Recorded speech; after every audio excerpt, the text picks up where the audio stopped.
Also, if you're near the bay in the Dyckesville area, you may have noticed Coast Guard activity. No emergency, just training, but what are they searching for? Fox 11's Eric Peterson joins us now with the answer. What are they searching for? Well, Tom, the Coast Guard is indeed out on the ice. They're looking for mannequins. There are 20 in all, placed in hiding spots all across the bay. So if you see one of those out on the ice, the Coast Guard says, please leave it alone. Crews loaded this airboat with mannequins.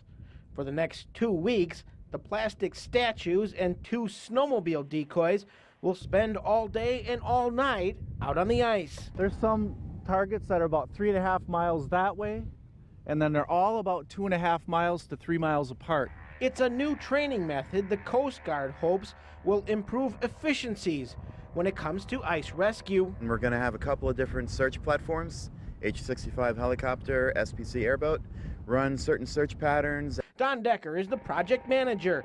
He says the helicopter will search a grid pattern similar to an ocean rescue. A Coast Guard airboat launched as well. Crew members will rely on their eyes, on the ice and in the air to spot their targets. It could potentially save lives running a more effective search. You can cover a greater area in a shorter period of time. The test area covers 64 square miles.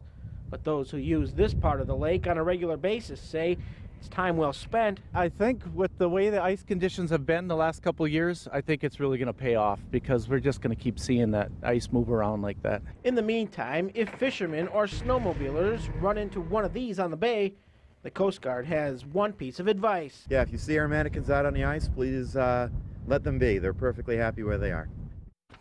So how many winter calls does the Coast Guard get? Across the entire Great Lakes region, the agency has responded to 356 calls in the last 4 years.